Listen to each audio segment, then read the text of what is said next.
Milé dámy, vítajte pri dnešnom videu, v ktorom si odpovieme na otázku, ktorú dostávam veľmi často, a tá znie: prihlásila som sa do vašeho systému a čo teraz? V prvom rade si musíme urobiť inventúru na sklade. Ja som si tu pripravil prezentačnú inventúru. Vidíme, že na sklade mám CC krém 3 kusy, Timewise Repair krém 1 kus, Timewise antioxidačný krém 2 kusy, Timewise čistiaci gel 2 kusy a hydrogelové vankušiky pod očí 5 kusov. Ako to dám tomu systému vedieť, že toto mám na sklade? Tak ako som si urobil inventúru v reálnom svete, vidím, že na vrchu mám lištu s tými hlavnými modulmi systému, takže idem do inventúr a ovládacie prvky mám tu. Hej, čiže plus, pridať nový záznam. Ako vidíme, keď prídete myšou na akékoľvek tlačítko, ikonku alebo podobný ovládací prvok, tak vám vyskočí taká nápoveda, čiže tu mám pridať nový záznam. Takže si pridám novú inventúru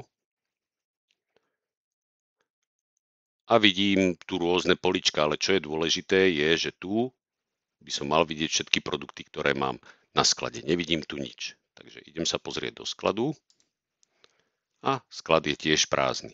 Takže v prvom rade potrebujem všetky tie položky, ktoré mám na mojej inventúre, nejakým spôsobom dostať do skladu. Na to nám slúži cenník. Idem do cenníka a môžem začať pridávať tie produkty, ktoré mám. Takže ja som povedal, že mám CC krém z SPF 15 Light to Medium, ten je tu. Opäť keď podržím pridať produkt na sklad, kliknem a vidím, že už ho mám na sklade, už ho nemôžem druhýkrát pridať.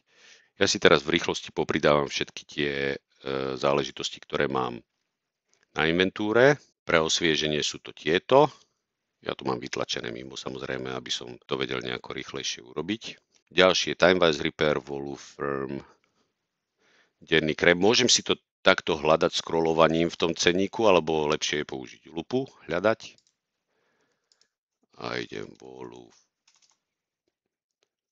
Firm, denný krém z SPF 30 tu je, pridám si ho. Antioxidačný hydratačný krém, pre normálnu suchú. Čistiaci gel. Ako vidíme, diakritiku nám to tiež berie, takže nemusím písať čistiaci krém, môžem písať čistiaci krém. A je to pre normálnu suchú, tento. A hydrogelové vankušiky pod očí.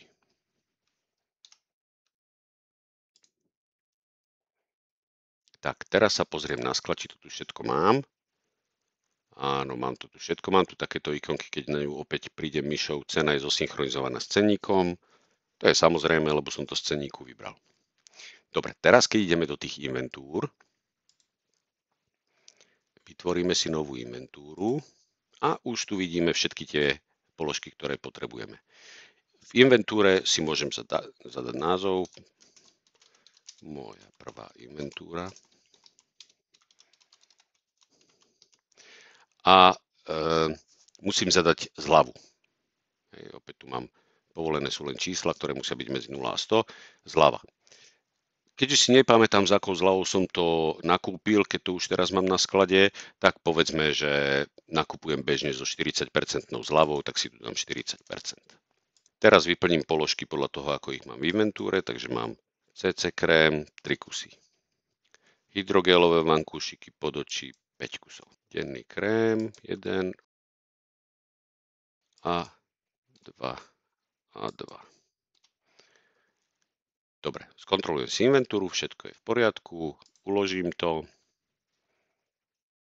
a ideme sa pozrieť do skladu, čo nám to urobilo.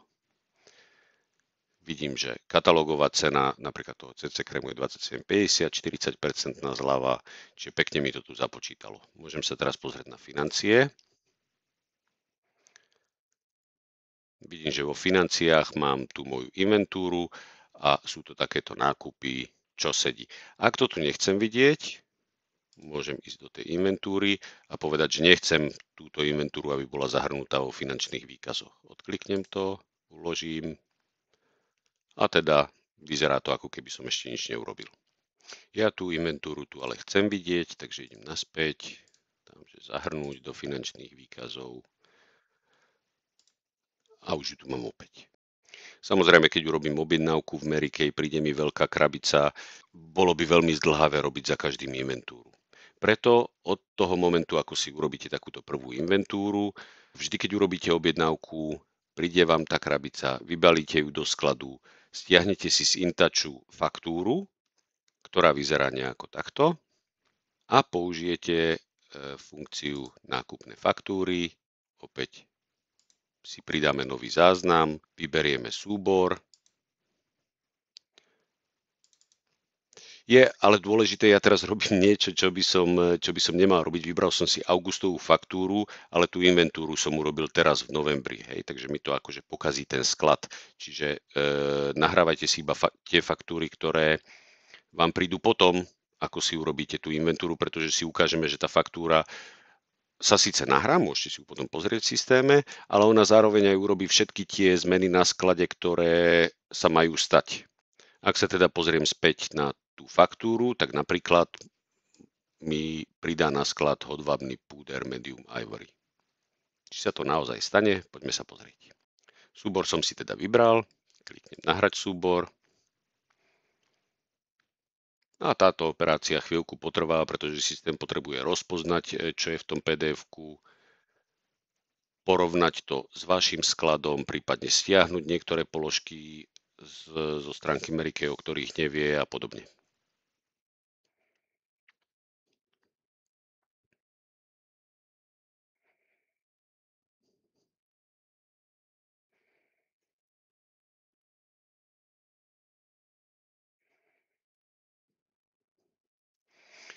No, faktúru máme nahratú, môžem sa na ňu pozrieť.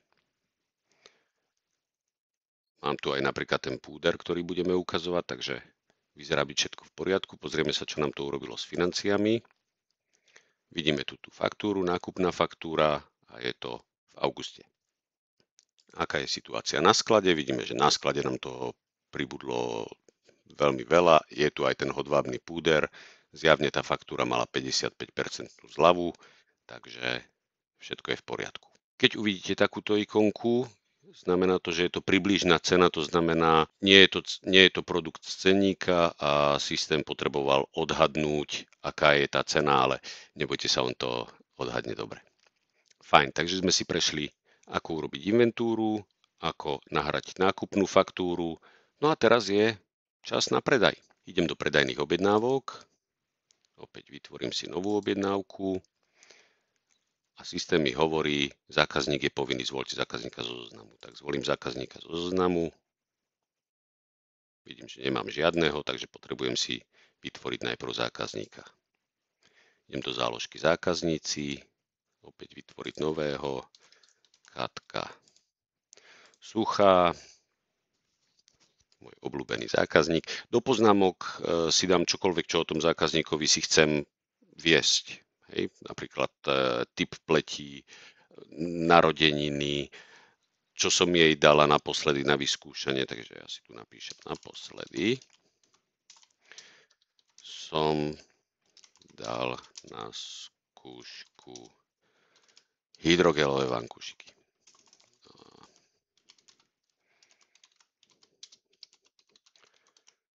Dobre, uložím toho zákazníka, vidím ho tu v zozname. Môžem ísť teda do predajných objednávok. Vytvorím novú, zvolím zákazníka. Naposledy som dal na skúšku hydrogelové. OK. Pridám nový riadok a chcem jej napríklad predať tie hydrogelové vankúšiky. Páčilo sa jej to, takže to ideme na to. A rovno ich chce 2. Uložím objednávku. No a v tomto momente je tá objednávka uložená ako koncept, čiže nič sa nám neodobralo zo skladu, objednávka nie je dodaná, takže ju nevidíme ani vo financiách. Ako teda urobíme, aby nám to odobralo zo skladu? Čiže v prvom rade pozrieme sa na sklad, koľko máme tých hydrogelových vankúšikov. 5. Takže ideme späť do predajných objednávok, otvoríme si to a skúsme, že dáme, že 6. 6 vankúšikov a klikneme, že dodaná. Systém nás upozorní, ste si istí, že chcete zmeniť stav dodania na dodaná, po uložení sa zmení stav skladu. Áno, môžeme si zvoliť, že sme to dodali niekedy inokedy, ak chceme, aby nám to figurovalo vo finančných výkazoch v inom mesiaci, ale to teraz nebudeme robiť. Uložím to. No a systém mi samozrejme povie, nie je k dispozícii dostatok tovaru. Hej. Chýbajú nám jedny hydrogelové vankúšiky, takže nemôžeme to uložiť, ale dáme si, že chcela teda 2. Uložíme to. No a vidím okamžite, že celkovo som predal za 116 € a 46 € aj nejaké drobné je zisk. Keď ideme do financií, tak už to tu vidíme, predajná objednávka Katka Suchá, predaj 116, zisk 46. Hej. Tu vidíme celkovo za ten rok, ako to je.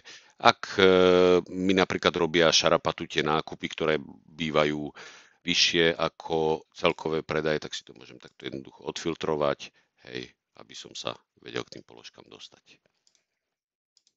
Poďme sa ešte pozrieť do skladu, čo sa tam stalo. Pamätáme si, že hydrogelových vankúšikov sme mali 5 a teraz sú 3. Čiže systém nám to automaticky odobral zo skladu. Na tých predajných objednávkach si vieme ešte zakliknúť, keď je tá objednávka zaplatená. Uložím a vtedy tu vidíme takú fajku, že všetko je v poriadku, objednávka zaplatená. Takže keď budete mať viacero objednávok, dá sa v tom jednoducho orientovať, ktorá objednávka bola dodaná, dátum dodania. Opäť keď sú nejaké stĺpce také, že trojbodky, že nie sú úplne viditeľné, keď na ne prídeme myšou, tak sa nám to rozbalí. Čiže toľko k ovládaniu systému. Ako vidíte, je to celé veľmi jednoduché. Samozrejme môžu vznikať ešte aj nejaké náročnejšie scenáre.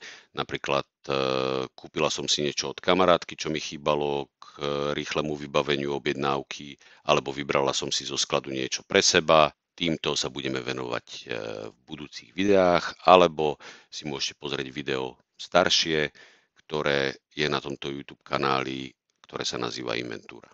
Ja vám veľmi pekne ďakujem, milé dámy, za váš čas a v prípade, že by ste mali ďalšie otázky, komentáre, nebojte sa napísať na Facebook alebo mne do mailu kontakty. Ak sa odhlásim, kontakty vidíte na hlavnej stránke. Ešte raz vám ďakujem a vidíme sa pri ďalších videách.